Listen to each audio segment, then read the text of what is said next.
Howdy, folks. Welcome to Stage 14 of the Stage Clear podcast, featuring me, Tim, and your co-host, James. How you doing, James? Man, wonderful, brother. How you doing, man? Good, good, good.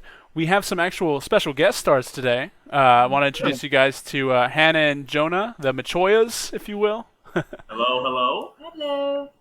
I wanted to take the time to bring them on the cast today. They have their own business and everything they're working on, their own podcast, and I really appreciate the message they share about positivity, about fitness and everything, and having that mental framework to really get the best out of yourself. So you know us, we're all about that. So I figured it'd be good to plug them in. And yeah, you guys, I met Jonah through our college football days, so that's how we kind of came acquainted. Yeah, much as simpler. It's such a simple time back then. Yeah, yeah, not as much to worry about. Yeah, exactly. All right, so we got a good show for you guys today. But before we get into all of that, all the descriptions for everyone here on this little screen will be in the description box below. You check out all our projects there. We have a multitude of streams you guys can see our works, and check those out if you want. And for those listening audio only, we have the YouTube channel that shows these videos, and we also drop the full cast on Monday. We drop episodes that are little segments of each cast Wednesday, Friday, and Sunday of the good little bits. If you don't have time to watch the whole thing, those on YouTube only. Like I said, if you're on a road trip, whatever, you can catch the Audible only version on wherever you get your podcast. Just type in Stage Clear Pod. We'll be there. Stage Clear Podcast. You got a question for us, email stageclearpod@gmail.com. All that stuff is available, like I said, in the resources below. So, without further ado, we got a big one today. Yeah, just real quick, James, because I know I want to give you the space to do this. You always come with something hot. I don't know if you have anything like this week that was like, I really wanted to bring this down to the table today before we get into anything. you know what? No, actually, nothing as interesting. No, actually, I'm curious about our guests and their Okay, philosophies in life, what driven them to be where they are today. So I'm actually cool deal. very anxious. So Yeah, hopping yeah. right into philosophy, I'll let you guys kind of take over. What do you do? Oh boy. Light topics today. Light topics today. So overall, well, first off, thanks guys for having. It was really good to connect with you, Tim, and really set this up. And we're incredibly grateful as we continue to show up more and more together within our business. So what we do is help. Should I have the slogan or? So we have an online fitness and Yeah, nutrition start coaching there. business. Start there. So we help primarily women aged 35 to 55 lose weight in a sustainable way that allows them to have food freedom and a positive relationship with their body. Yeah, yeah. So that's the overarching what, and this is something that we've been growing steadily over the last 2.5 years now, and it's been easily one of the most challenging things I've ever done in my entire life. I'm sure it's no easy task. Yeah, yeah. That's why I'm super grateful for the time like we had in sports and especially in college football. It really like teaches you how to really just continue to push through even when every fiber of your being is telling you to walk right off the field. Yeah. We've had a few of those times running this business Every together. entrepreneur has. Yeah, and it's ultimately it's something that has kept us coming back, even through the ups and the downs. Right? It's by no means like, oh, you start your business and everything goes the way you want it to. It's very very topsy turvy, especially like I don't know if you want me to give my full spiel, but like I started doing this by myself, Yeah. without from the get go. So it's been a lot of growth in that amount of time. Well, we're a COVID-born business, right? So Jonah was a personal trainer out of 24 Hour Fitness, and then COVID hit. He was furloughed for like an entire summer, and up until he was like, all right, I'm sitting on the couch. Like I remember I had to have a discussion with him because he was playing so many video games. I was just playing for, The like, Witcher for an like entire month. yeah, Love it. 111 hours of The Witcher. Before I And we had to like save up for a wedding too. So I was like, hey babe, can you start working? How's that conversation go lightly? I mean, Jonah's really good at like taking not like constructive criticism. If I come to him, it's not because I'm ever like blaming him or Yeah. judging him for anything. It's because I genuinely like want to move forward together, and he's really That's good. good interpreting that and not taking anything personally. So he's like, yeah, you're right. Yeah. Well, that's pivotal. Like, you guys are married now, and that's anything with any long-term relationship. That communication aspect has to be on point, right? You guys have to be able to talk about these things. If you bury it under, it's just going to come up later, and it's like it's not a good, healthy lifestyle. So that's a testament. You guys are married and everything. What, a year now? A year and a half? 2 years in August. Nice. Awesome. Yeah. Congratulations. So honestly, COVID was kind of a blessing for us.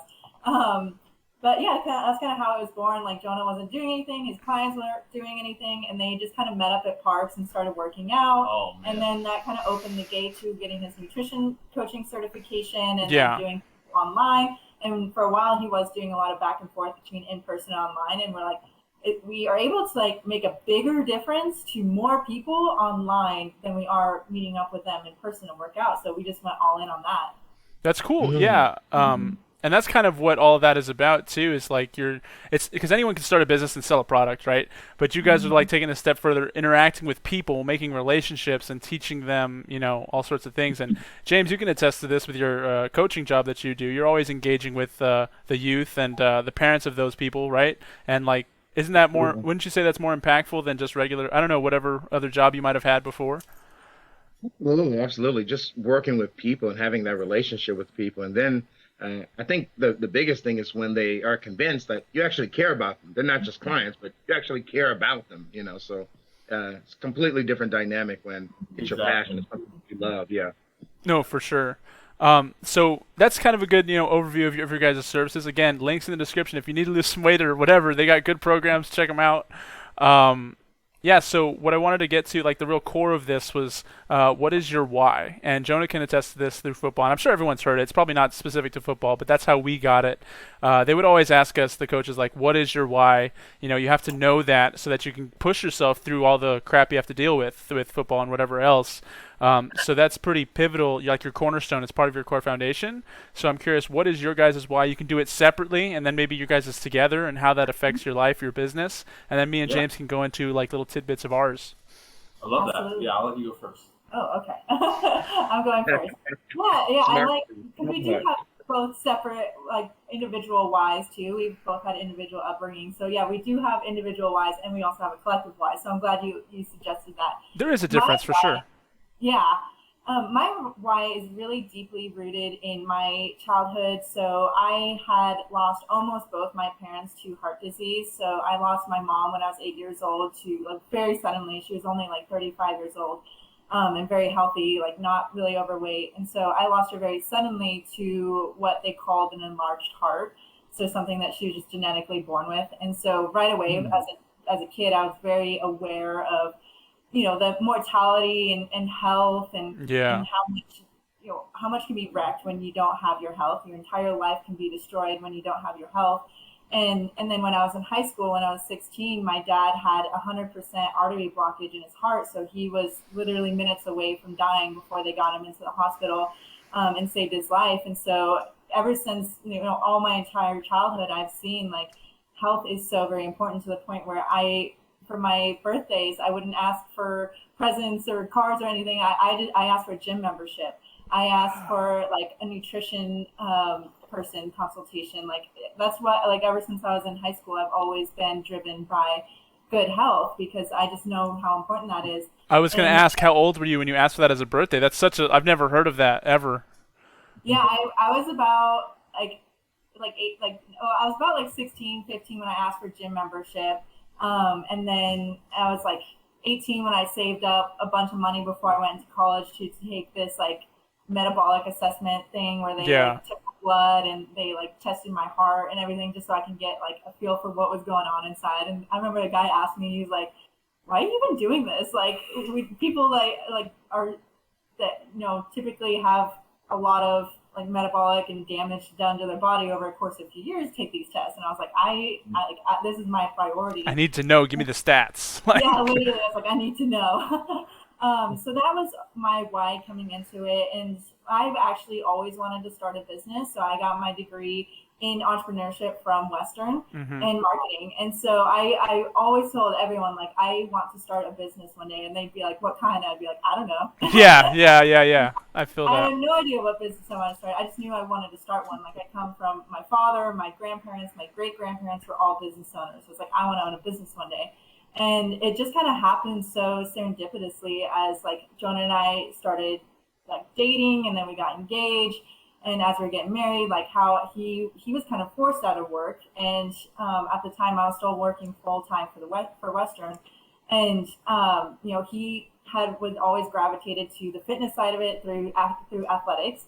And so he came into personal training, and then through that came in through nutrition.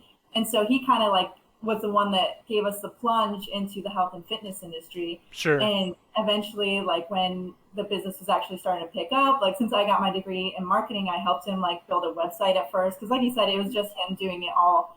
And I would, like, help in every now and then, like, bringing him, like, social media ideas and building his website. And after that, like, things were starting to pick up, and he always wanted me to quit my job and join him before we even, like, had the financial reason to do that. He was like, horrible it's like, idea. just help. Horrible idea. And so he'd always been like bugging me, like, let's do this.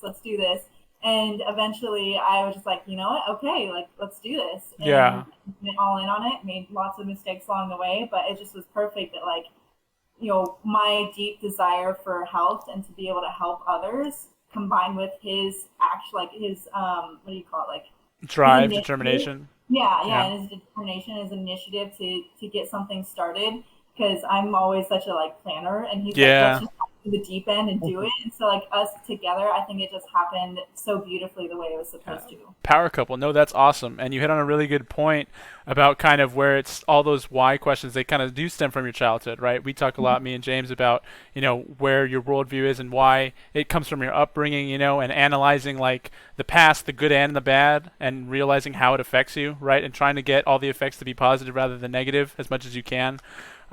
So, and especially with health, that's such a big one, and it did merge really well, like you said. That's awesome, because you had your own health benefits with that. I'm curious what, because for me with that whole health subject, like, it was more so growing up, I didn't have any healthy examples, and you mentioned health problems in your family, so that's why I'm curious.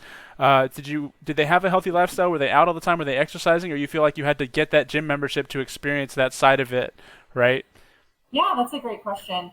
So growing up, it's so funny. My mom passed, like, when I was 8, so I was really early, so I didn't really fully get to know her to the degree I'd like to. But my aunt, her sister, would always say, like, your mom ate organic before eating organic was cool. And so, like, that's kind of what I learned from her, is that, like, from the beginning, she believed in, like, growing her own food and eating organic. And I don't remember her exercising a lot, but she also had 4 kids. So, and she was always outside with us and, was active. My dad, however, so my dad's entrepreneurship background, he didn't start it. So my grandpa started a chain of Mexican food restaurants. And so he's kind of always been around, like, higher calorie, higher fat food. He's Mexican too. My mom was white, he's Mexican. So half my life I've always been, like, eating enchiladas and tamales and everything, and you don't really think much of it, especially since he was never. Yeah, it's delicious.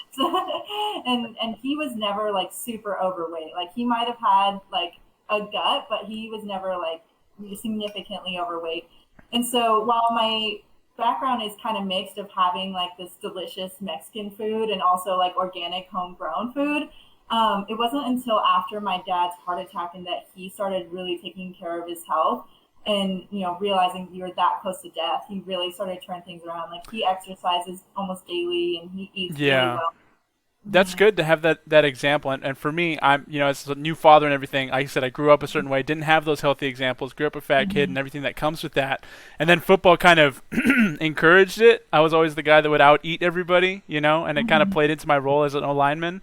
But now that chapter of my life is done and I'm a father now, to become that leadership role and everything, I don't want to pass on those bad health habits to my kids, right? I want them to grow up better and have better opportunities.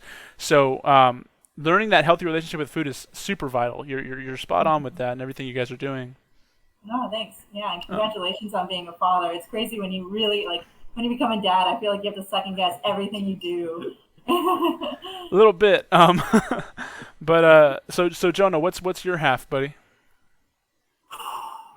And we've gotten into some tough topics here. Nothing off the table, so don't So play around.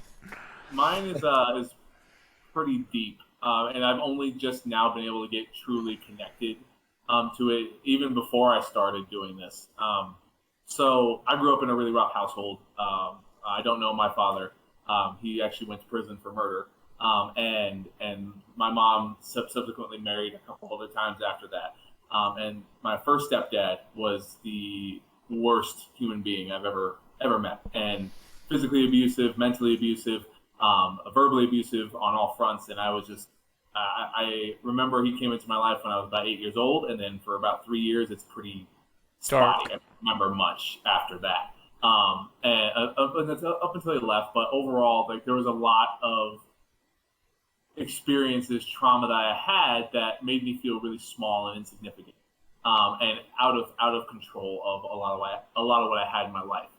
And I found that control through sports, especially football. So I always gravitated towards football as I grew older.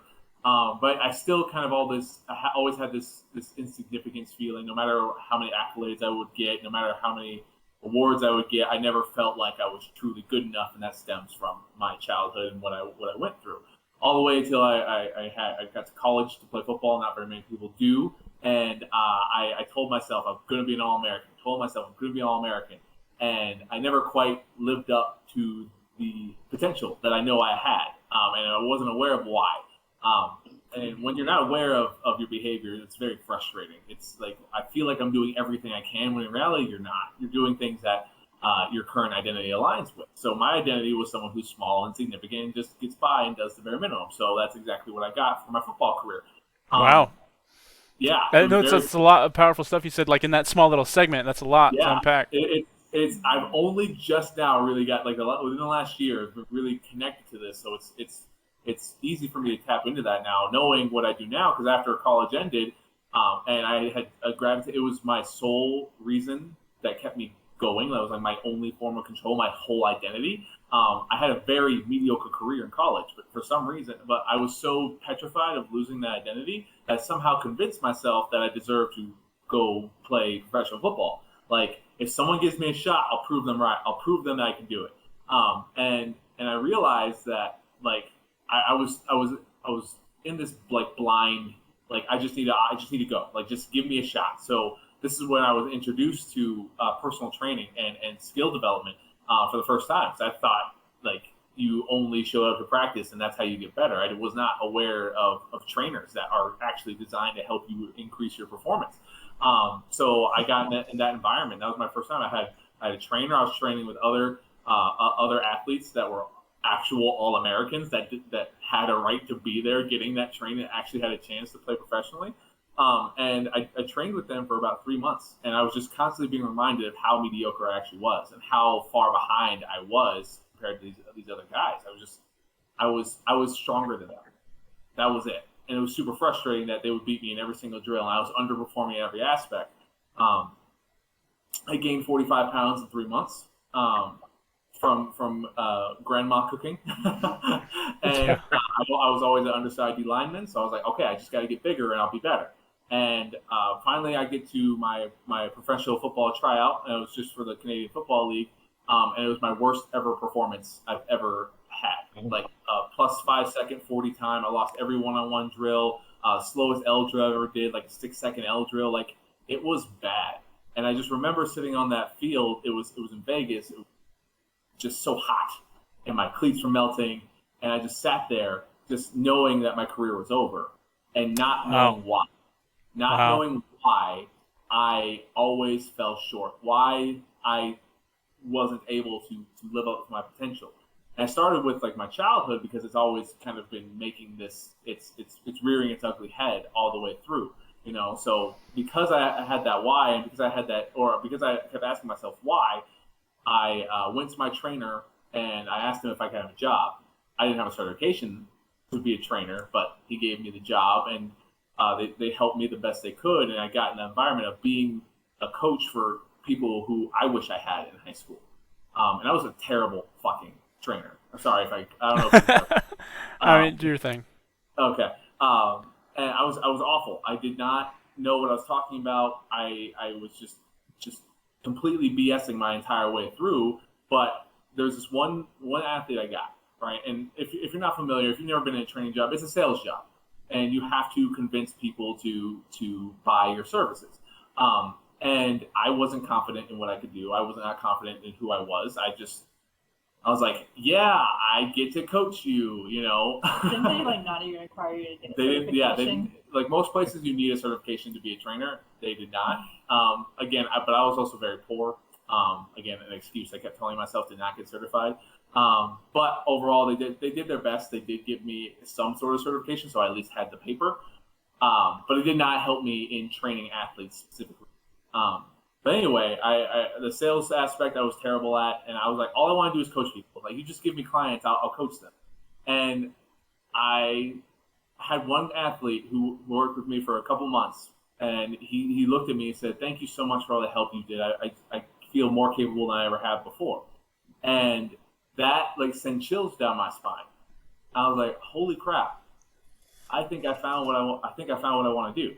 So I had no idea what I want to do my entire life. I refused to be a coach. I told all my coaches, like, I'll never be a coach. I told Hannah, I'll never be a coach. And I fell into it from that one conversation. I was like, there's something here.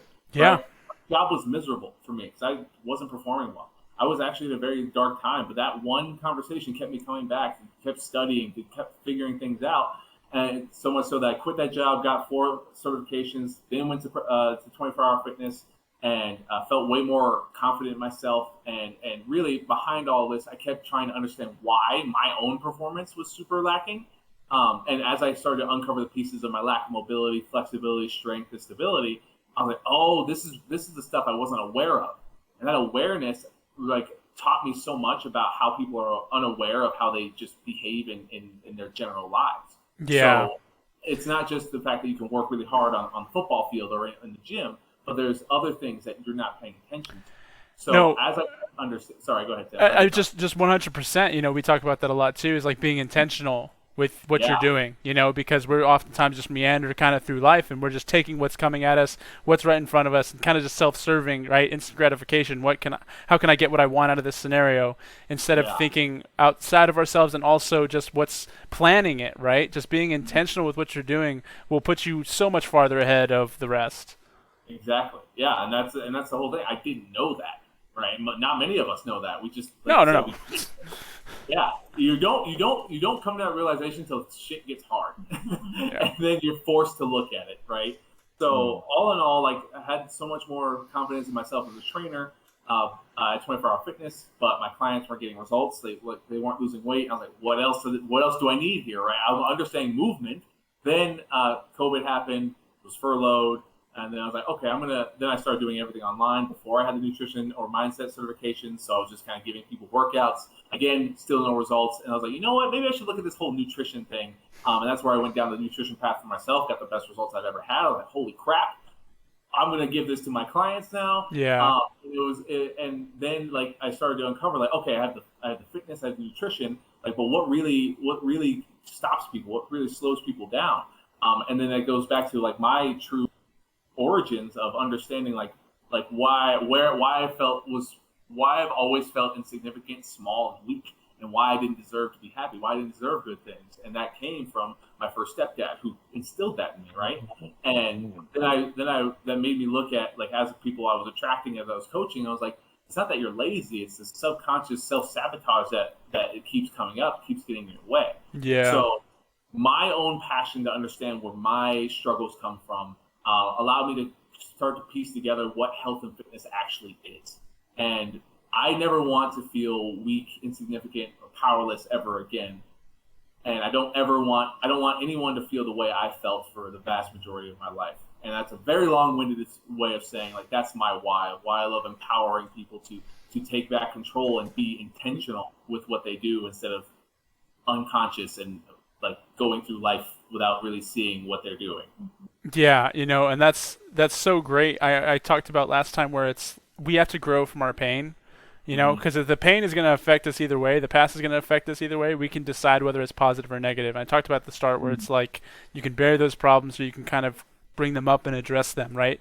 And what I love about that, sharing that message, is because that's where we can kind of take that power back, right? When we can pull something positive from that dark space, like a person forgiven, someone, a lesson learned, a soul healed, anything like that. We can get anything positive from that, and then we can start sharing that with other people. That's when they can learn the lesson without the pain, right? And that's when we start healing and everything.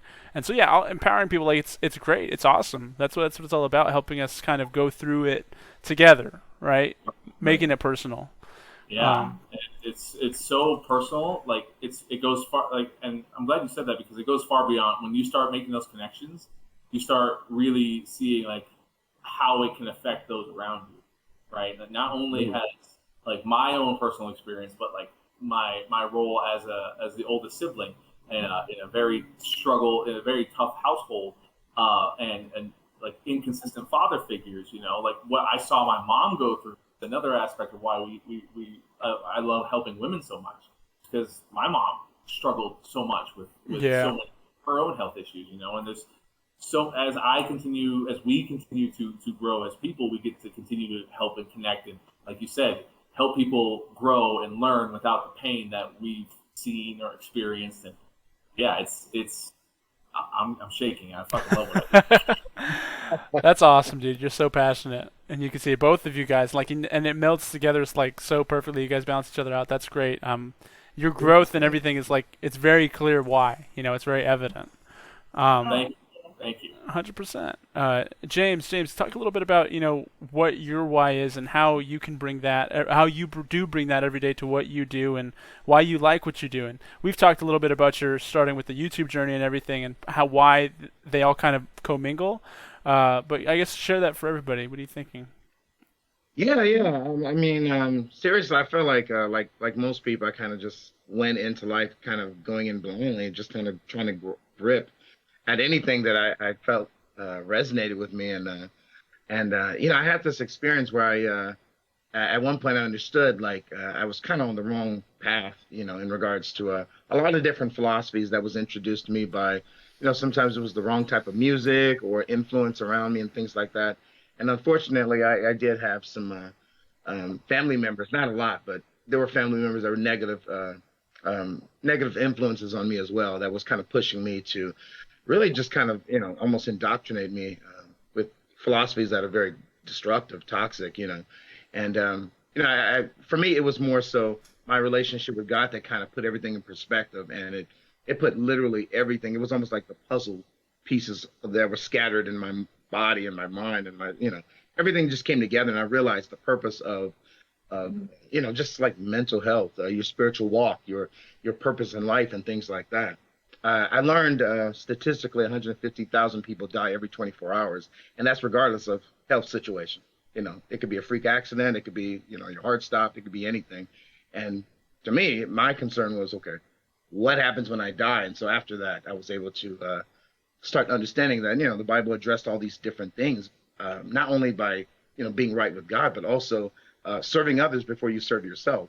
Yeah. And I think for a lot of us, we naturally do that to the people we deem worthy. It's okay to do that, serve your husband or serve your wife or serve your baby or your neighbor that you like across the street that gives you Christmas gifts every year. It's easy to serve them, but it's I started to actually want to serve people. I started to just love people, and I learned that it was because God was actually starting to change me, and that started to spill over in my philosophy when it comes to working with children for the last 20 years in the preschool setting, or start spilling in my relationships with friends and family members, and it just starts spilling over everywhere. So the whole podcast thing, I mean, I'm just interested in it because I feel like I've been kind of talking about these things with people for years on a one-on-one, more personal basis, but I'd like to just kind of at least share some ideas, at least for people, just to at least put things on the table so they can at least be introduced to other concepts that could, be something that they can add to their lives, as they're venturing off in life and things like that. Yeah, no, for sure. You've talked about that before, where it just stems from you and your turning point, right? And how that can kind of go into your work and what you get from those things. So, and I mean, you don't have to talk about it, but I know you do work with kids and you do enjoy that work, and I know you had some type of plans maybe at some point for some type of YouTube thing with that, but again, that's Yeah. Actually, I'm thinking of exploring that finally this month. Actually, this will be 6 months I've been on YouTube, so I was like, okay, I want to read stories at least to children and maybe give parents tips that I've learned. What is the best way to communicate and effectively work with children, babysitters, anybody just interested in listening. Just keep it simple, little tips, nothing too complex or anything. yeah. And I'm sure you've seen throughout your wide experience, like these kids have to come from all sorts of different walks of life, all sorts of different backgrounds. The parents that are there or not, like, must have some type of telling situation that you can kind of pick up on, right? So how do you kind of go about bringing that? Like, what's your mindset when you go into a coaching session? Are you always thinking like, I need to make a positive impact on these kids' lives, or is it just like focusing on what they want? Like, where do you take that role? Because what I've said is that we can interact with people positively or negatively. They're always going to take something, right? You lead by example whether you want to or not. And so it's important to kind of analyze that we have effect on other people. So do you kind of take that, or is it more so just teaching them literally how to play soccer, like you're focusing on the technical? Yeah. I mean, it's definitely both. It's definitely both. My intention is, whether it's just the soccer session or it's the classroom setting, I want for each child to at least feel like they've learned something that they can take away into the world after every session or class, and just encounter with me. And it's not only with that; it's like with any relationship. Like, even to me, I would hope after we leave this podcast session, we've all influenced each other. As we cut off and depart and go our separate ways. We're like, oh, hey, that was a very interesting story regarding, maybe the stepfather dynamic and things like that, and it's just I feel like the relationship aspect definitely to me when it comes to serving children or even just my family and friends and neighbors and things like that. It's really like just serving, and because of the Christian worldview that basically dominates my life, that's my priority. It's modeling what Christ modeled. It's serving others before you serve yourself. So So, but there are obviously children that they don't have a father figure at all. So when they see me, some of them are like barely know me and they're hugging me because it's like this masculine male presence. So it's like, oh, okay. So it's not just I'm just not a coach or I'm just not a teacher. This is more to some of the children. This is more. So keeping that in mind, it's it's something you learn to take very seriously. It's the coaching aspect. Yeah, it's serious. It's very serious. Absolutely. And like being that male role model or just, any role model, even for you, Hannah, like anybody, like being that person that some people need. You don't know everyone's background. You don't know what they need, right? So if we can bring our best selves to every situation, we can fill so many other cups that we're not even realizing, right? People might get something from an interaction that you were just casually going about your day like you normally do, but they pull something out of it that's profound. And like I try to when I'm going out in public, like with service workers especially, I'll just try to like learn their name and thank them by name, right? And just little things like that will just help them oh wow, thank you. Like taking a moment to be human to one another can have a drastic effect on like the positivity of someone's day and just spreading that good message. And like I said, we talked a lot about role models and not having them in our lives and how that affects us. Everyone kind of has different backgrounds here. But for me, I relate with that too. My dad wasn't really around when I was a kid, and my mom always said, praised him and like said he was a great guy, and he was a cop and he was an ex-Marine, so he was like a hero of the sense, right? And I grew up thinking he was my hero and everything, and a lot of what I did, the decisions I made, the actions I took were in reference to that and wanting to spend more time with him, wanting to get his attention and things like that. I started playing football actually because I was like, because I never wanted to be in the NFL. I never watched football as a kid. I was a huge nerd, and Jonah knows this, like James knows this. I was just playing video games, playing with toys all day. Like that was my thing. But I knew my dad loved football. I knew that he watched it a lot. So I thought if I played, that he would be around more. He would take more interest in me and everything, right? And then throughout my career, I learned to love football for myself and get a lot out of it and find that male role model aspect of it from football too, with a lot of the coaches. You get positive and negative ones with that because everyone has a different coaching philosophy.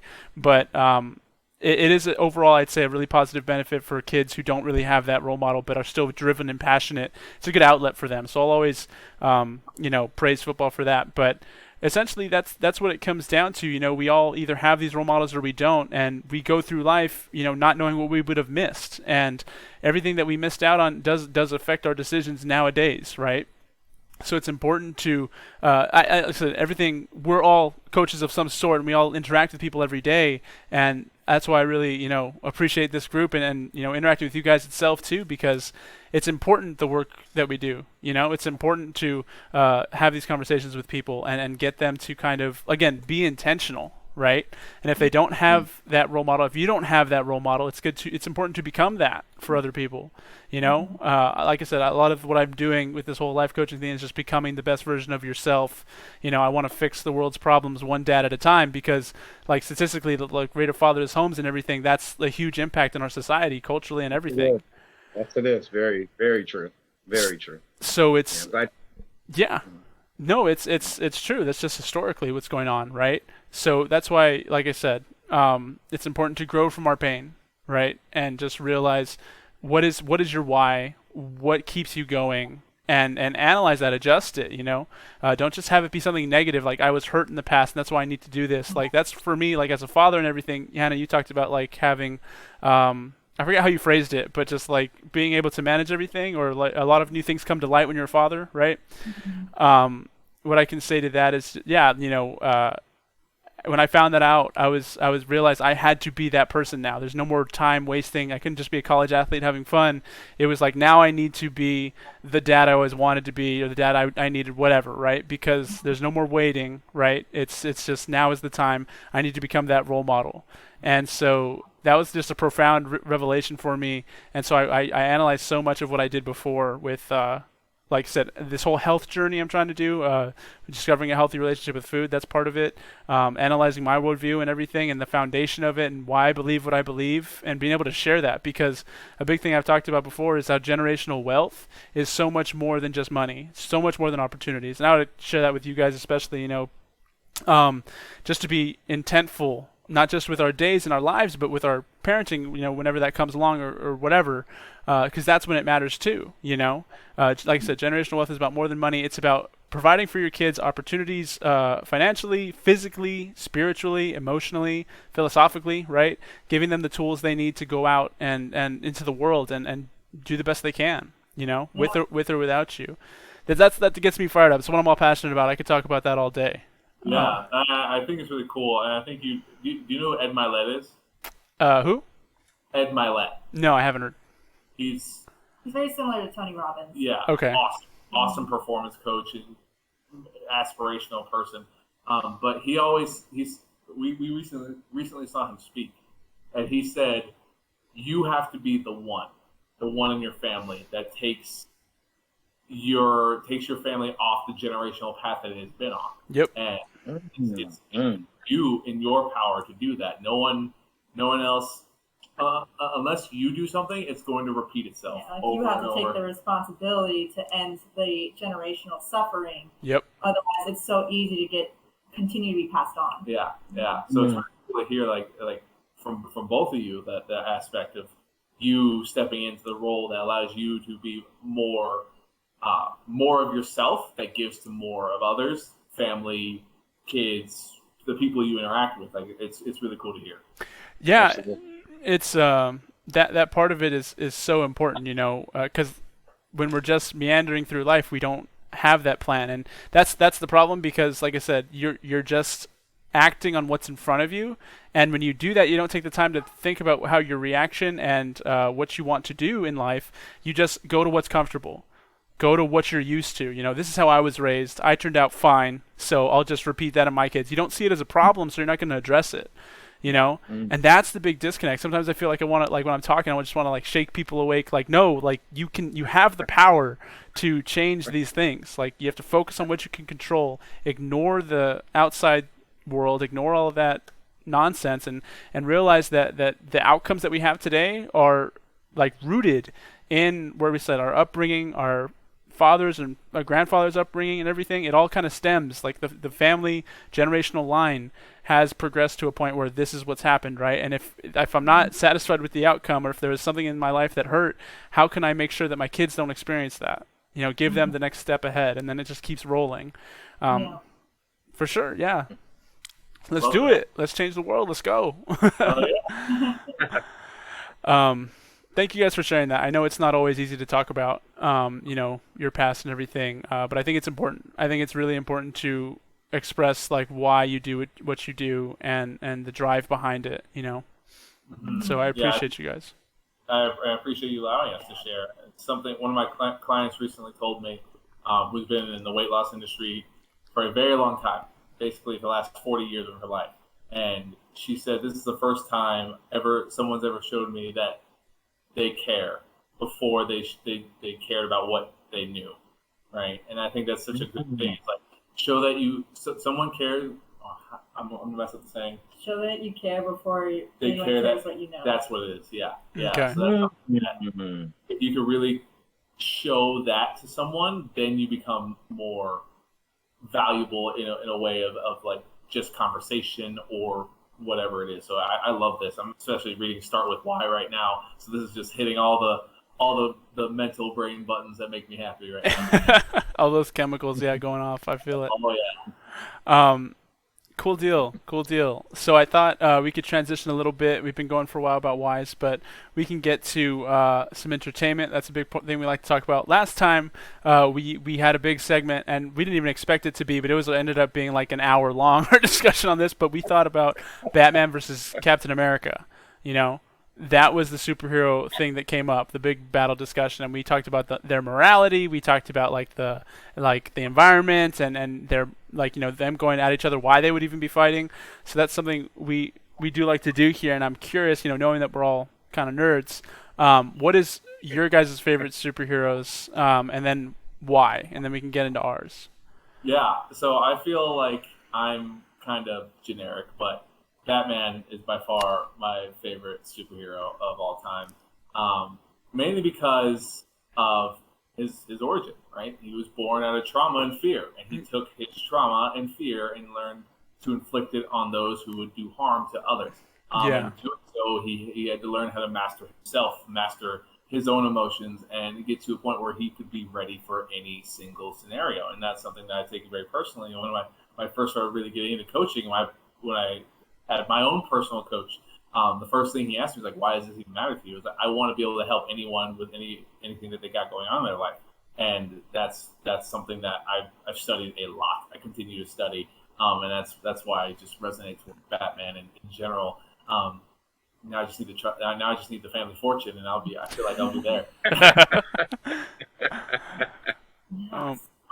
All right, so funny, before you started the podcast, you asked us like what we're going to talk about our favorite superheroes, and I remember mine, and I told you what mine is, but it's so funny because it actually bridges a gap to where we are now. So my favorite superhero is the Phoenix, or Jean Grey in the X-Men. Nice. Solid pick. What about that is that we named our company Phoenix Fitness and Nutrition Coaching, and I totally just clicked those two together, that she was my favorite, and we went with Phoenix because we believe in rising from the ashes, coming back stronger than you were before. And that's kind of what always attracted me to her, and rising from the ashes and her power too. So that just kind of that was a good aha moment. I completely forgot that was superhero. Yeah. That's awesome. I'm curious. Are you the dark path of it, or her overcoming that? Just in general, her, because there is that's her two sides of the coin, right? It's a power she has to wrestle with and control and temper. Yeah. I mean, she was always my favorite as a kid, simply because she was a badass. She was, even without the Phoenix, she was just awesome. She was super powerful, and I was sure, that's who I want to be. I just feel kill people, but yeah. Cool deal. What about you, James? You know what? I mean, Batman's one of my top. Definitely. I know. I know you do. Yeah, but Superman would definitely have to be.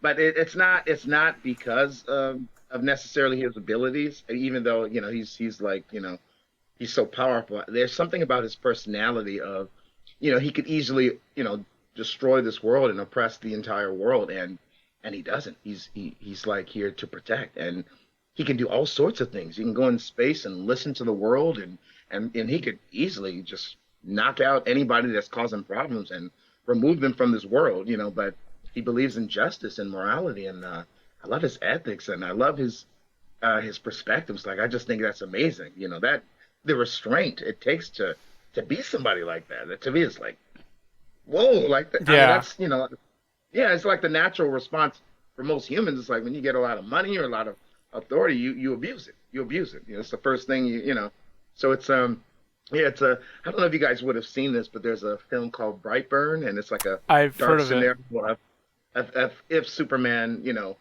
turned bad or something like that, and they changed the names and everything, but it's the same concept. But yeah, he basically he lived a life. By the time he was a teenager, he was a troubled teenager, and he became exactly how you would expect most human beings to be. As soon as he realized what he could do, he started destroying everything and doing whatever he wanted. Anytime somebody said something wrong to him, he took care of them, And to me, like, that's the natural response. But I love the Superman mythology. How, yeah, it's like he has this restraint where he could be fighting burglars, and yeah, he's not gonna like give them that full punch, Like he understands, So yeah, it's just I can go on about that, but He's got those Kansas boy vibes, like those morals, Yeah, there you go. Yeah, because there's a story about him, like Red Sun Superman and all sorts of different ones, where it's like he grows up in a different place and how it affects his upbringing, right? So that's cool for sure. It is.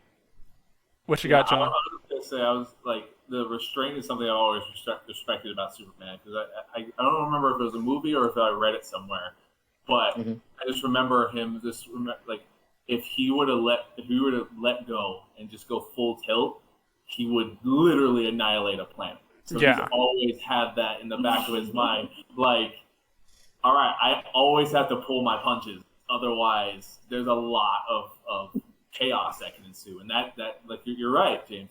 It's a lot of restraint. I think I love stoicism along those lines, and restraint, and like being able to detach and know your power and not commit to like the full-on villainy around it is something that I really truly admire as well. It takes a lot of restraint, and there's even a line in one of the cartoons about when does he find Doomsday or somebody, but he's just like basically like, I have to hold back every single day of my life, and now there's a chance I get to just not hold back, and they go. I think that's what I was referencing. Yeah. Exactly. See, that's we all click with that nerd stuff. Mine, these are some pretty good, standard picks. I'd say Phoenix is pretty dope. That's the kind of out there. That's awesome. Mine might get a little hate, where my favorite superhero is Green Lantern, and coming from the movie and everything, and everyone's negative opinions on him or whatever, and the movie. Ever since then, it's just been downhill for the guy, and I feel so bad. I'm desperately waiting for the next one. I was promised it would come, I think in 2020, 2021 with that map, and it's never happened. So, but no, I really love him, and there's a bunch of them, but Hal Jordan and forgetting his name, John Stewart. Thank you. Yeah, and I grew up with John Stewart with the cartoon on Justice League, JLA, right? And then I learned about Hal Jordan through a different cartoon, and then some of the comics and those stories. So I really love that whole concept of having enough willpower, right? He has the Green Lantern ring, which goes off of his willpower to do whatever it is, right? And it will create a construct of whatever he can imagine, and it's only as strong as his will is, right? So he makes a shield, it's as strong as that. I guess he wills it to be. So as a fight goes on, it's like about like how, like what is, and again, it gets into what's your why, what's your passion, like why are you doing this, and you just will it to be. And I find that really synonymous with our struggles in life, and generally how we can go through see a task or something that we want, and if we really want it, there's nothing that's going to stop us from getting it. As for like, if you think you can or you think you can't, you're right. So in that sense, especially, like it's all about that mental framework and having the will, the drive to achieve it, believing in yourself, having that self-confidence, and that all stems from that. So I love that there's like a superhero that's all about that, and he's on toe-to-toe power level with some of the big hitters, and even just as a nerd side of it, like there's a lot of other the War of Light and everything. They have the colors of the lantern rings, the red for rage and the blue for hope, orange for greed or avarice, indigo for, I think, compassion, pink is for like love or lust and everything, black is death, white is life, a bunch of different emotional aspects. Yellow is fear, right, the antithesis of the willpower. So there's a bunch that goes into it. I just thought that was like really cool how they all kind of melded together, and just something to base off of your willpower I thought was really, really intriguing, really allured to me. But all these people are really cool, for sure. I'm glad you mentioned, because the Green Lantern had always been like my second. Like I just remember remembering the Justice League cartoon, and Jon Stewart was when I got introduced to it, and just his character, his strength was always something I was like, okay, all right, you're a badass. I've always I really admired. But yeah, the whole Green Lantern Corps is super, super cool. And then I'm not gonna recite the chant, but because I'll screw it up. But I love it. There's actually a good thing that I heard. I think that bridges our discussion on finding our why and finding like our favorite superheroes. Really interesting is that villains and superheroes usually come from the same place, right? They usually have a very similar origin story. That's true. But one is what to do with that pain of the origin. One will use it to prevent pain and help protect others, and the others will use it to inflict the pain upon others. You just blew the whole thing up. I wasn't even going there. Oh my gosh. So true. Every villain has a tragic story as well, but they choose to deal with it completely different. That's so true. I didn't even think of that. Wow, what a grand great job, Hannah. Damn. How you choose to direct your pain. Yeah, 100%. That's a really interesting dichotomy of superheroes and villains I never even considered. Now to kind of what? It's all a choice. Yeah, you're right. Yeah, it's just crazy. And again, it affects, like we talked about how Superman was raised in one place in Russia and another place in America. It's like, what are the values and what's your upbringing? How does that affect your choices, right? It all stems from that. And I think that's why we love heroes so much. I think they're the modern, like, Greek mythological beings, It's just our version of that, right? And it's just these stories of human relatable stories of, struggle and overcoming obstacles and being a hero in our lives, helping others, being altruistic, not doing it for the wrong reasons. So that's awesome. Yeah, all these things can kind of stem to like human lessons and everything. Now to throw all that philosophy away and ding ding, who's going to win the fight out of all four of those? Man. Who's taking it? I'm thinking Phoenix, man. That's it. I mean, she's actually already destroyed now. I was just like, well, Batman. But again, with Phoenix, it's a little muddy. Yeah, that's it. That's it. I mean, That's hard. I mean, Green Lantern's pretty strong though. He can. But Phoenix can make him disintegrate. yeah, that's what I'm thinking, And then she could turn herself probably into pure fire. Like he would have to touch her, Like how do you even touch her? Giant fire extinguisher. That's how. It's over. Discussion ended. I'm thinking of like the scenario, right? Because like Superman, he's gonna fight until he can't anymore, right? Batman's always gonna try to have the contingency plan. Green Lantern is going to like be innovative, and like I think it more comes down to who will last the longest. Well, I'm wondering if these four people would take it like, because here's the thing: is Jean trying to control that power? Is she not? Is she full like Phoenix? Yeah, I can't control it. Like, because that matters too. Our villain arc right now. We need to know that one. Yeah. What part of the story are we in? Because if she's just like badass and just killing whatever, just the Phoenix, right? I feel like, is it like a Super Smash Brothers game where there's like people teaming up and there's politics? Yeah. Like he has 3 lives, get him, like, or is everyone just free for all? And Okay, all right. So let's change the parameters so we get Here we go. some sort of answer. Then all things everyone's on the same side. It's just for bragging rights. Sure. Who wins? So it's just a friendly competition? Friendly competition for now, because Phoenix seems to be outweighing. Well, what's Jean Grey's mental health really? Because I think if she gets beat down, maybe she's gonna go a little too far. Does she know that line? That's the thing too. And I gotta be honest. I heard Jonas, and then I didn't know what to expect. Right, I was gonna ask everybody, and then just Phoenix out of nowhere. I knew I was gonna ask this question. I was like, wow. Like I know James has Superman. I'm like, that's tough, but maybe there's. And then Phoenix. Okay, Phoenix. This is why I married her. Yeah. The giant bomb revelation of the connections, and then just Phoenix. That's so dope. Yeah. That's a very powerful mutant. Yeah, and we talked about this last time because Batman was part of our discussion versus Cap. But it's like I hate talking the Batman discussion because it's like, oh, with prep time he's gonna beat anybody, right? And I say it like that because he is that like smart, that tactical. He can do that. But I feel like if it's anybody but a common thug, he's just gonna get his back broken the first time they meet. I always do that. I agree. So I get so angry when I bring up the Batman versus. So is it like, do they know each other? Is this them all first time meeting? Maybe there's teams. I don't know. Is it just the JLA versus the Phoenix? Like, what's the scenario here? Okay, all right. I feel like it's unfair. Well, it's your rules. It's your house, your rules. Yeah. I mean, I don't want to do 3 versus 1. Okay.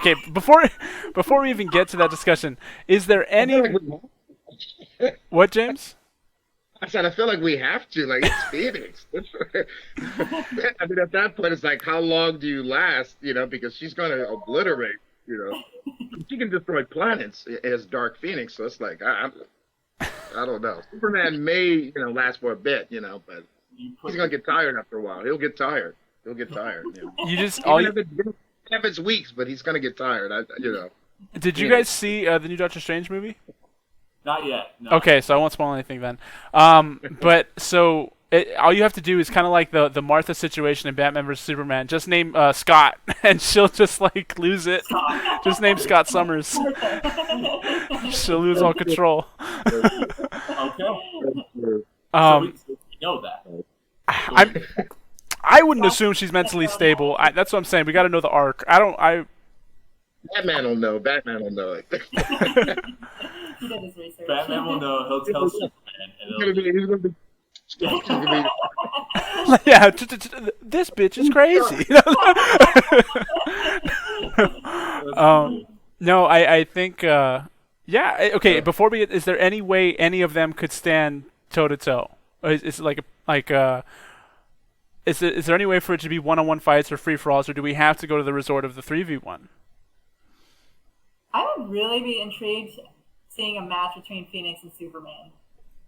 I think that one would be the closest toe-to-toe. Yeah. I think so. And then Batman versus Green Lantern would be a good one.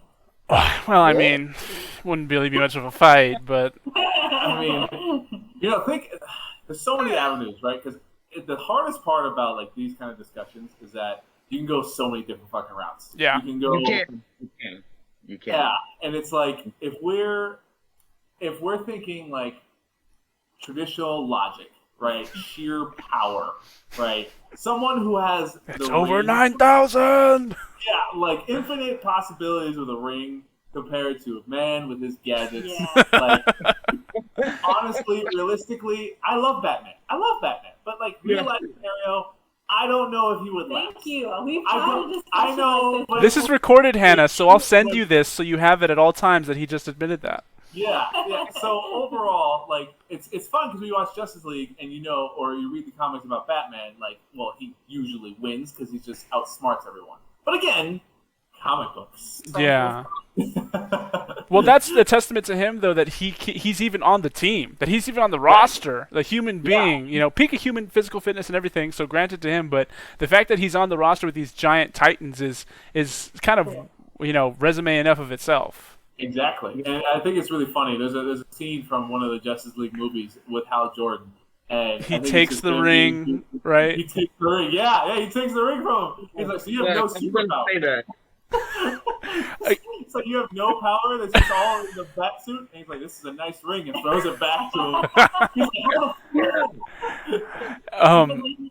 Again, we've mentioned it before, but be intentional with what you're doing every day. It's important to focus and not lose track. Exactly. Yeah, it's just fun to have these conversations, right? Yeah, it is. I don't think honestly we could all, if we really wanted to win, we could defend it to the end. I think some of us better than others. It's true. I was thinking already, like, I know Superman can, he and Supergirl walked on the sun, so he can handle the heat. Yeah, well, what kind of heat? What kind of star? That's what, I was about to get to that. Is Phoenix is her energy? Is that red sun energy? Is that what type of? Is it going to power up Superman? Is it going to deplete him? What are we doing here? Can she turn into kryptonite? That's a good point. And I feel like I should know this, but as Green Lantern, I always forget. I looked it up a couple times, but can he make kryptonite that works? I think it's just the construct. I don't think it's the actual kryptonite property that affects Superman. That's a good question. That's a very good. And then again, if Batman has 6 months prep time, we don't even have to discuss things, right? He's just got it. Oh yeah, it's a done deal for everybody. Yeah, it's a done deal. Just let him go. You won't even see him in the fight. Everyone just loses. Yeah. I think when it comes down to power level, I love Green Lantern and everything, but I think Superman versus Phoenix, and then at that point, is that just damaging fire? Is it anything to do with any type of sun energy, because that affects the fight? That's true. Very true. That's true. You don't want to be powering him up during the fight the entire time, because then it will never end. Make him stronger. And I don't want to excuse Batman either from the mental battle, because we talked about last time, what are his morals? Is he even a superhero, or is he just crazy and has trauma? Because Phoenix has their own thing, but Batman too. You mentioned Martha or anything, they're just gonna go crazy. And I feel like Supes and Green Lantern probably have that mental battle, more fortitude on it, I would say. Well, if you're talking about the Batman v Superman movie. Yeah, right. That's when the Martha thing comes up. I agree. Good to make that distinction. I agree. Well, also in the Justice League cartoon, Bruce is still affected by his parents' death, right? No matter how much training he's done, it's still Scarecrow fear toxin will bring him back to that memory, and it's still something. You're right. It's not the external battles that you can win. It's how many. It's not only the external battles you can win, but it's the internal battles that. Most of the time, you just want to win more often than not. And sometimes it's, I guess, in regards to Batman, it could come down to that, little thing, the little tidbit, to make sure either that will decide he wins or he loses. Yeah. Which side of the coin is he on that mental battle? What's he going to use that pain for at that moment? Is he going to crush him? Is he going to build him? And that whole rising from the thing from the Bane movie, rising from the circle. Man. Oh God, I love this. That was good. I didn't think that Phoenix pull again. It just blew wrench in everybody's plans. We're having so much fun. Then you talk about an indestructible being and a space force. No, that's cool though.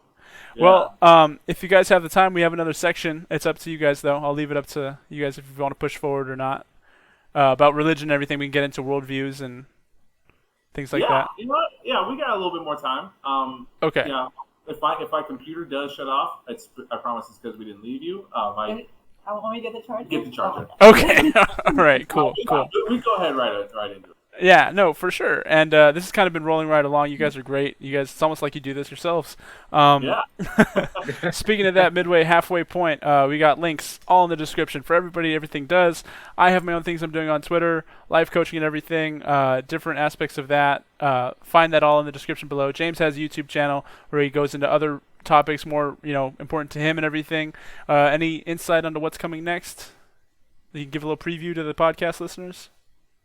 Goodness, my goodness.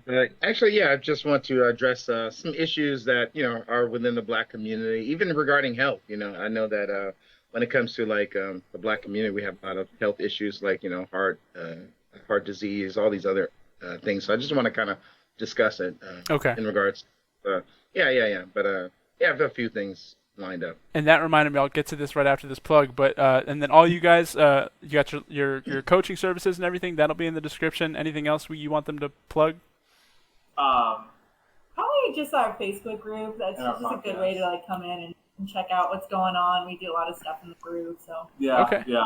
Our Facebook group is the Total Mind Body Transformation, and our podcast is Rise Up with the Machoyas.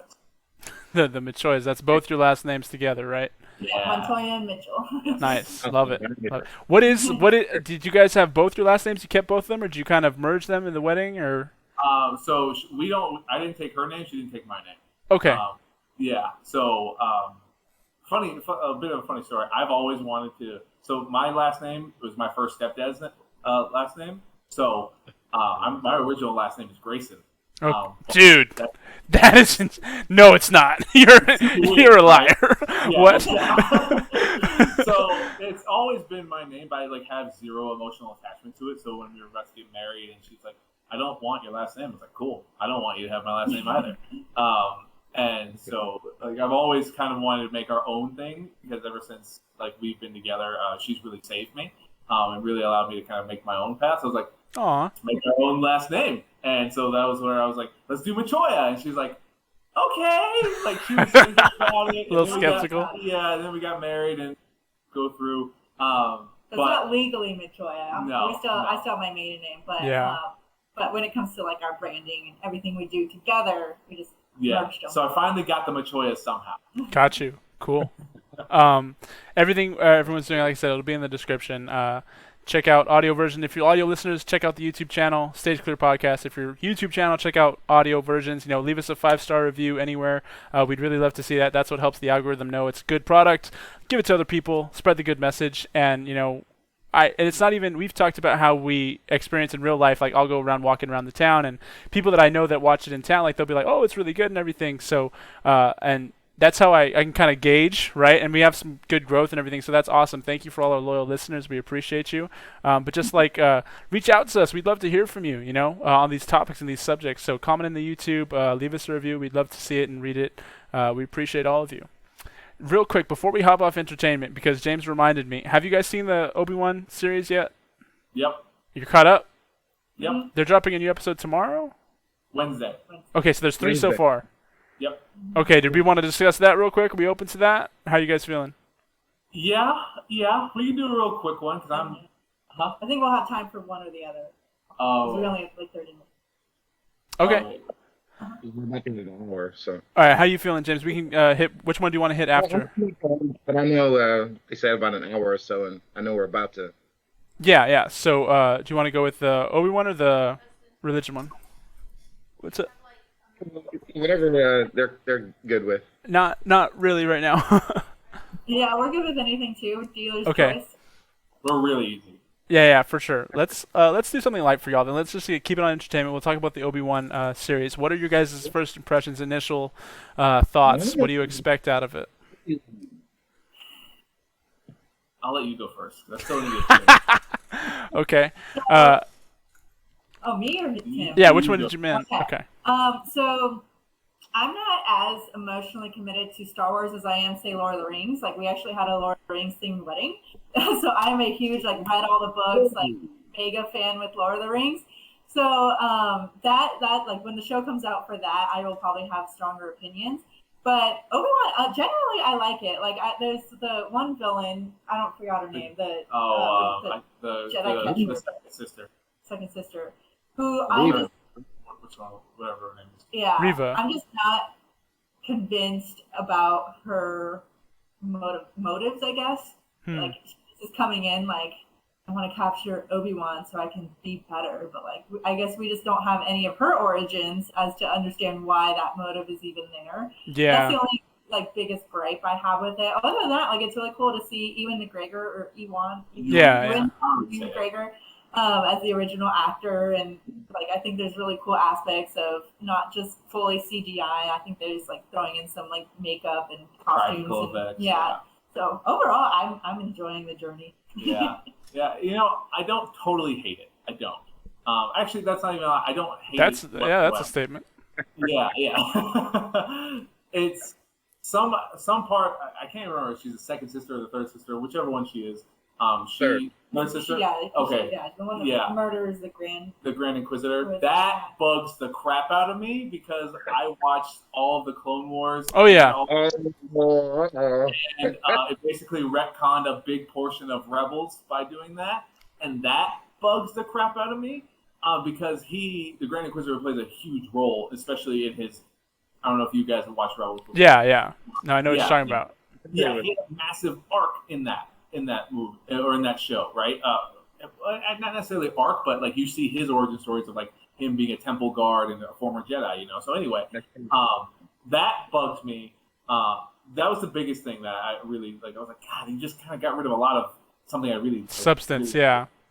So all in all, I do really love seeing Obi-Wan and him interacting in this time, which is kind of weird, right? Like this unknown space that Disney continues to fill for us, which is really cool. Honestly, I'm not like Rogue One was probably my favorite Star Wars movie hands down. So like really filling in the gaps of all of these stories is really cool. And I read something along the lines of the director of Obi-Wan wants this to be like a character-driven show, similar to the likes of Logan, where he was beaten, old, run down until he was reminded of his passions to really to save Project X-22.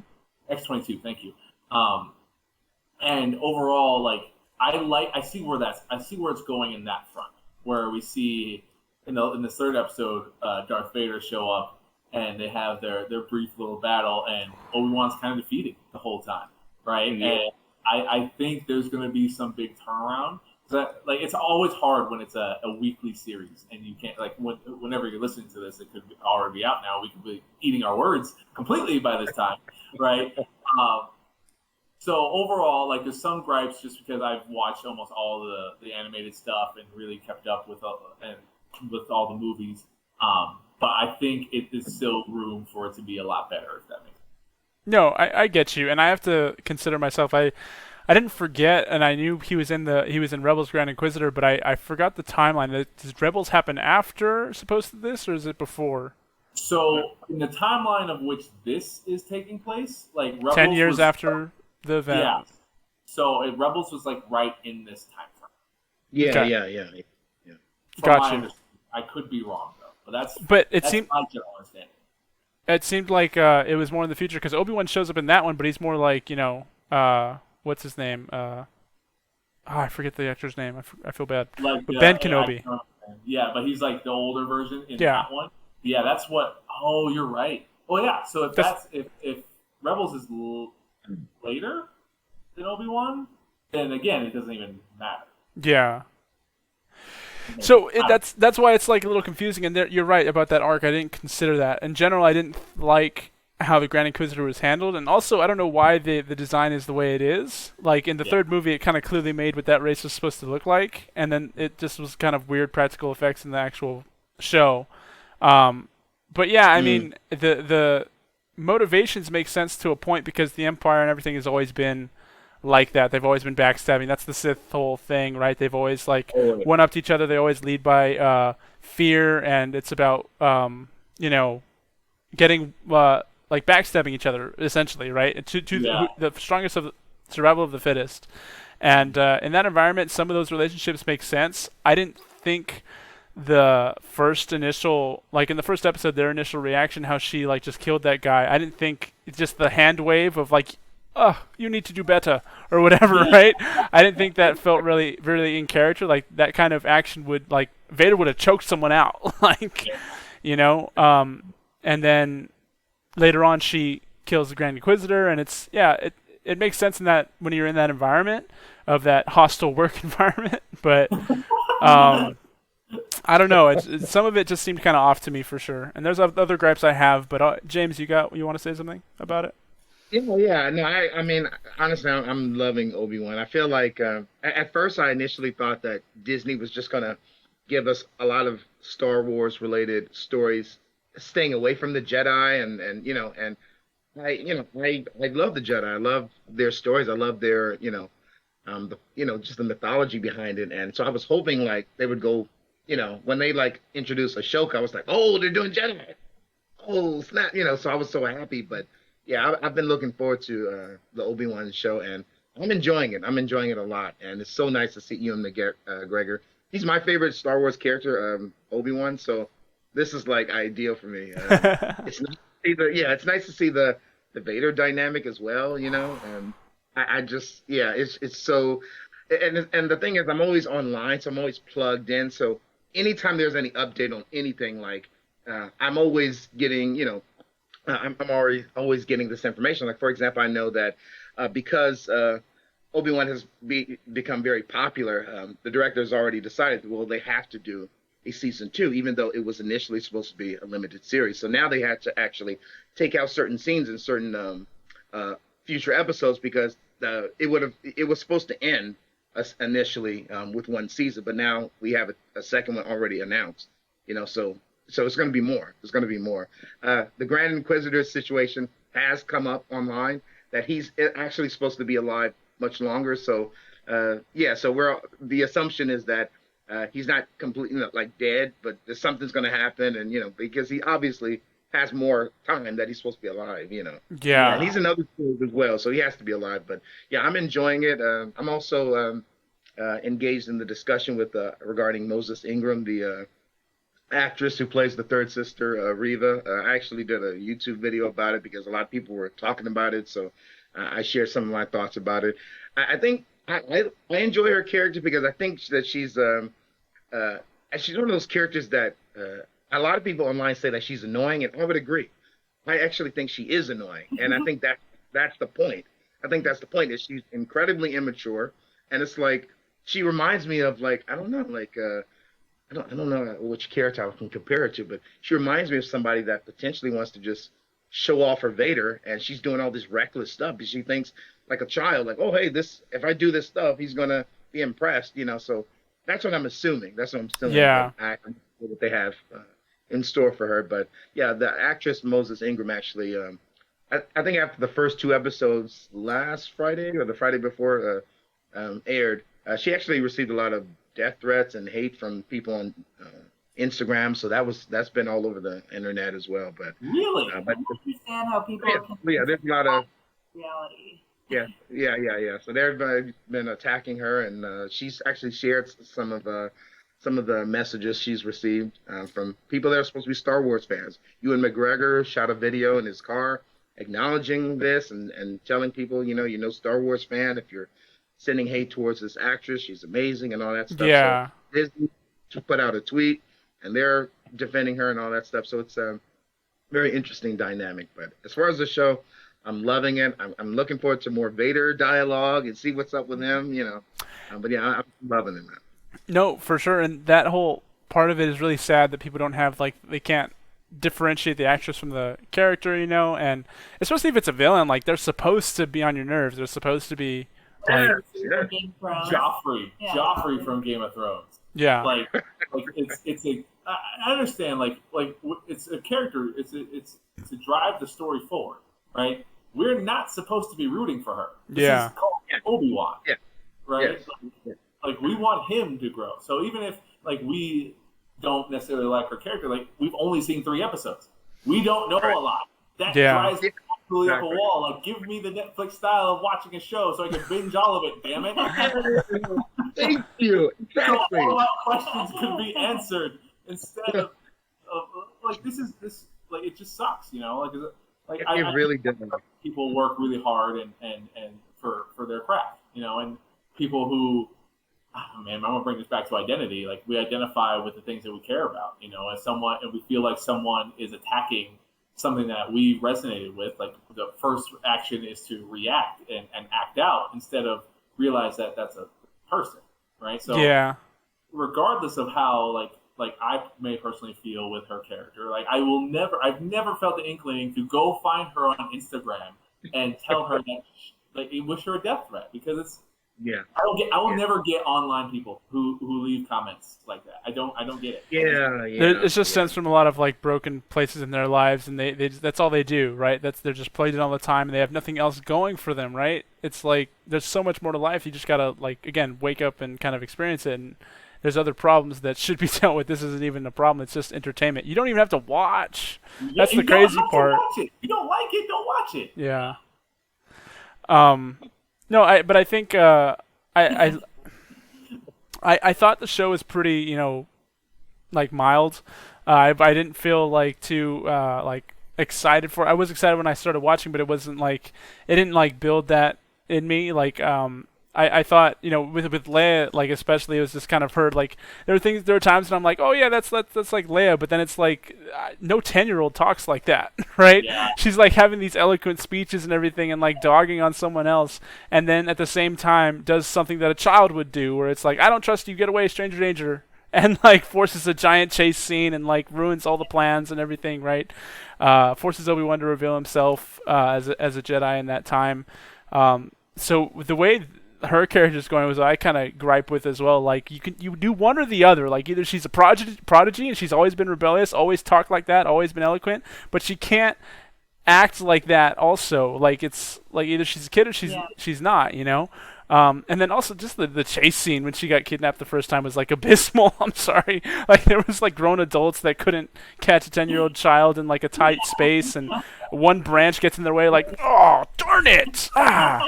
It's like Saturday morning cartoons, Like, I was kind of laughing at that during that whole scene. I was like, what is happening? Yeah, there's a couple scenes like that I think were like Disney ties, or like, who was the guy who was like, they couldn't hang him by his neck, so that he was just like hanging by ropes or something. Yeah, like just some things that they're Disney ties. It makes sense. Yeah, I was like, okay. Yeah, it was yeah. So I mean, the show, the third episode I did like, right, where they bring in Vader. He's doing his thing. He's being a real badass with things, and people thought he wouldn't be as harsh as he should be. And that's what's crazy. Like, even Julie was saying, my wife, when we were watching it, she was like, yeah, but he doesn't kill kids. He's not about that. That's not his, his thing. I'm like, no. You're thinking of Anakin, like, before he went, like, this is a different person. This is the transition. He has gone through all this pain. He killed a lot of kids. Yeah. Because at least in the Clone Wars, with all the backstory he gets there, it's more so, and you see his progression, his arc, where it's like he gets more and more violent, like solves his problems one way, and it's like he's always trying to protect. Like, he's very, very sensitive about how he was a slave before, right? He has still idealism, but then it's like after the fall, it's like there's nothing left. Like, he's just all consumed by darkness and the dark side. So that's why, like, he's not there anymore. He's just pure hatred and grief and loss, and he there's nothing that won't stop him, right, from doing it. He has no moral holdups anymore. So yeah, when he shows up on screen and just cracks some kid's neck like nonchalantly, it's like, whoa, Vader. Especially the vengeance he's coming after Obi-Wan left, right? Essentially, now he's going to vengeance. What I was really actually like upset with, and maybe I'm looking too much into it, and it's about Reva and everything, and whatever, we don't know enough about her. So I'll table whatever feelings I might have. But how is she able to like find out who Obi-Wan is and know that Darth Vader's Anakin, right? And like just like no one else was able to do that. Like, she's the first person in all this time that was able to put the pieces together and solve it, right? And it's like, it didn't make much sense to me. It seemed like just, I don't know, it seemed kind of shoehorned in. Like, that's why I want her origin a little bit. Like, I want to make sense of her motives a little bit more and her knowledge. Yeah, like how did she just automatically find the critical piece that no one was finding that whole time? Vader couldn't find. No one thought to go to the temple and get the archive. Like, that's it? Like, she just looked in the computer and the search history and it was there? Like, how does that happen? And then what? I was just gonna say, I think with just Disney and the roads they're going, like there's just so many plot devices. It's just like, well, we're just gonna yada yada our way.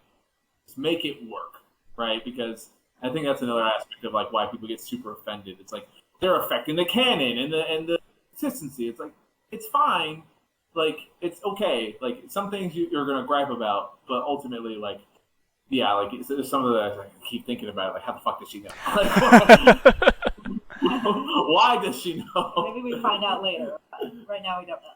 Yeah. So there's different takes on it for sure. But I don't know, I'm gonna watch it more because, like I said, the ending of that one was good, where he had that confrontation with Obi-Wan, and for a second I thought Obi-Wan was hallucinating, just the way the scene was acting out. But no, it looks like that really happened, and like Anakin wasn't playing around. Like, here's the fire and brimstone, crawl through it. Yeah, over it. Yeah. He was just dragging him. It was brutal. I'm looking forward to it. I hope it finishes off strong. Yeah, I mean, now I guess there's a second season though, James. I guess this season finishes off strong.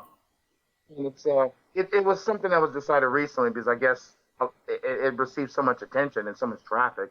So they're like, oh hey, it's going to be a limited series.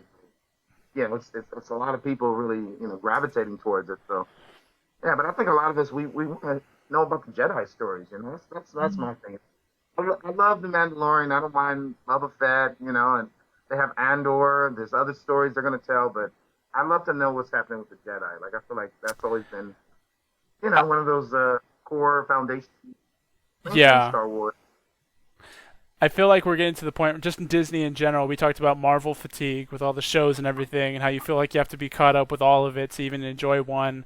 And it might be getting to that point with Star Wars a little bit, where it's like, what is the canon? What do we care about? The Ridge Tridge, the prequels, and everything, and certain movies here and there. But it's like now there's like so much, and it's like different qualities, So it's kind of hard to tell. Like this is the map. Go follow it, right? And with Obi-Wan especially, like I said, it's been 3 episodes in. It hasn't like hit me crazy. Like, oh, this is so insightful or anything, and like such a key part of his story, and it has a good premise, but I'm not pulled like I need to watch it, and it seems like just like a task, more than something I want to do. Like, so we might fall off of it. I'm not sure, but Only time will tell. what happened? Oh, no, I'm gonna see it for Vader, that confrontation for sure. Have to. Skip that episode. Yeah, just skip to it. Jonah, you said your favorite was Rogue One? Yeah, my favorite Star Wars movie is Rogue One. Rogue One is like up there for me. I love it, but I don't know if it's my favorite. That's a good one. It's I'm gonna stick with that. It's my favorite just because I think it puts everything in a nice, neat little bow and doesn't put any other it's like, here's this specific plot point that we wanted to explain and explore, and it does, and then it's like this is what really kicked off like the whole how they were able to destroy the Death Star from the get-go, Yeah. And it makes for everyone to not exist anymore, that entire planet blow up because no one's ever referenced after that, right? And it was the first time they truly encapsulated the terror of Darth Vader, in my opinion. Oh yeah. That last scene made the whole Like growing up after like we were all born in the 90s, James. I'm not sure how old you are, but you're not old enough to like grow up with the original trilogy, right? So like everyone knew well, he's scary, but like in the time that we live and the things that we've seen, like if we go back to watch the original trilogy from the 70s and 80s, it's like, well, this is kind of janky and goofy and slow. Right? You get the core concepts of it, right? There's still things to pull out of it, but when you see like Rogue One Darth Vader, you're like, that hallway. Yeah. So Rogue One is definitely just like, it's nice, neat. There's nothing really you can really like say like this part sucks. It's just like got great characters, great story. It finishes all nice in a neat little bow, and then I could stop caring about that part of the story. That's true. It does, and then it picks up right away at the 4th one, which is pretty cool, right? It ties in right away. No, it's a solid pick. I think it's in my top 3 or 5 at least. You know, but that's cool, man. We'll have to talk about that another time. Like really get in depth of the rankings and everything. I'm sure there's a big discussion to have there. Well, I know you guys are on a time constraint. We appreciate you showing up. Appreciate you taking the time to do this. Much love. Yeah. This is fun. This is fun. Thank you. Thanks for having us on. Thanks, Tim. Thanks, James. It's been a blast. Seriously. Pleasure. Yeah. Anytime you guys want to come back on, you're more than welcome to. All your links and everything will be in the description. And real quick, like, what's your podcast about? What do you guys kind of talk about generally? Nutrition, fitness, and lifestyle. Yep. Yeah, that's the biggest thing. Is basically teaching what we teach our one-on-one. And mindset. Sorry. Yeah, mindset. Yeah, we just have conversations about how we help our clients, things that we really care about, common myths in the fitness industry, and really all about empowering people to stop doing shit they hate doing just for a number on the scale, and to take back their health. Yeah, to really. Yep, exactly. Awesome. You're doing some good work there, helping people get healthy. It's really important. And if you guys are ever trying to have that nerd discussion, like I said, what's your? Do you have a nerd outlet, or is it just kind of what you guys do in your off time? Lord of the Rings always. Yeah, nice. Currently, like my nerd outlet is watching the Clone Wars series. I have been getting the inkling to go play the Jedi: The Fallen Order. I gotta get that going. Oh, it's so good. I'm gonna play it again. That's been my main nerd outlet is watching the Star Wars, looking at my Switch,